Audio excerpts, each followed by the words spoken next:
Hi friends, welcome to Indhu's kitchen. இன்றைக்கி நம்மளோட கிச்சனில் குக்கர்லேயே டேஸ்ட்டான கீரை கடையல் எப்படி செய்கிறதுன்னு பார்க்கலாம். இப்போ இதை செய்கிறதுக்கு ஃபர்ஸ்ட் ஒரு மிக்ஸி ஜாரில் 2 டேபிள் ஸ்பூன் அளவு துருவின தேங்காய் சேர்த்துக்கலாம். தேங்காய் அதிகமாக சேர்க்க வேண்டாம், 2 டேபிள் ஸ்பூன் சேர்த்தா போதும். இப்போ இது கூட 3 சின்ன வெங்காயம் சேர்த்துட்டு இதில் கொஞ்சமாக தண்ணி ஊற்றி நல்லா ஸ்மூத்தாக அரைச்சிக்கோங்க. அரைச்சிருக்கிற இந்த விழுது தனியாக இருக்கட்டும். கீரை கடையல் செய்கிறதுக்கு நான் இன்றைக்கி மணத்தக்காளி கீரை எடுத்திருக்கேன். கீரையை நல்லா கழுவி க்ளீன் பண்ணதுக்கப்புறமா 3 கைப்பிடி அளவு இருக்குது. மெஷரிங் கப்பில் 3 கப் இருக்குது. உங்களுக்கு எந்த கீரை பிடிக்குமோ அந்த கீரையை யூஸ் பண்ணியே நீங்கள் கீரை கடையல் செஞ்சுக்கலாம். இப்போ இதை ஒரு குக்கருக்கு மாற்றிக்கோங்க. இது கூட 2 டேபிள் ஸ்பூன் அளவு துவரம் பருப்பை நல்லா கழுவிட்டு ஒரு 15 நிமிஷம் ஊற வச்சுருக்கேன். இதையும் நம்ம அந்த குக்கரில் சேர்த்துக்கலாம். துவரம் பருப்புக்கு பதிலாக நீங்கள் பாசிப்பருப்பு கூட யூஸ் பண்ணிக்கலாம். பருப்பை கொஞ்சம் நேரம் ஊற வச்சுட்டு சேர்த்தோம் அப்படின்னா சீக்கிரமாக வெந்து வந்துடும். இப்போ இது கூட ஒரு 10 சின்ன வெங்காயத்தை முழுசாகவே சேர்த்துக்கிறேன். நீங்கள் பெரிய வெங்காயம் சேர்க்குற மாதிரி இருந்தால் ஒரு பெரிய வெங்காயத்தை நீளமாக கட் பண்ணிவிட்டு சேர்த்துக்கோங்க. இது கூட ஒரு மீடியம் சைஸ் தக்காளியை ரஃப்பாக கட் பண்ணிவிட்டு சேர்த்துக்கலாம். தக்காளி அதிகமாக சேர்க்க வேண்டாம், 1 சேர்த்தா போதும். காரத்துக்கு ஒரு பச்சை மிளகாயை இடையில கீறிட்டு சேர்த்துக்கிறேன். கூடவே 4 பல்லு பூண்டு சேர்த்துக்கலாம்.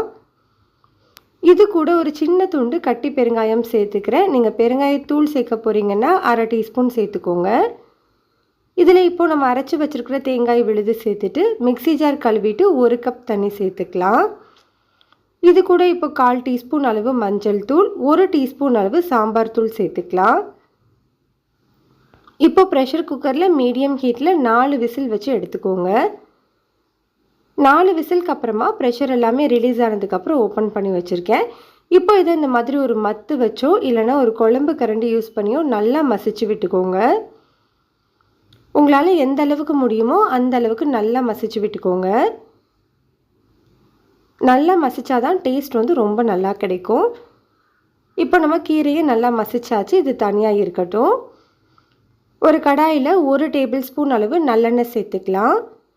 எண்ணெய் சூடானதுக்கு அப்புறமா 1/2 டீஸ்பூன் கடுகு, 1/2 டீஸ்பூன் சீரகம், 1 டேபிள் ஸ்பூன் அளவு கடலைப்பருப்பு சேர்த்துக்கோங்க.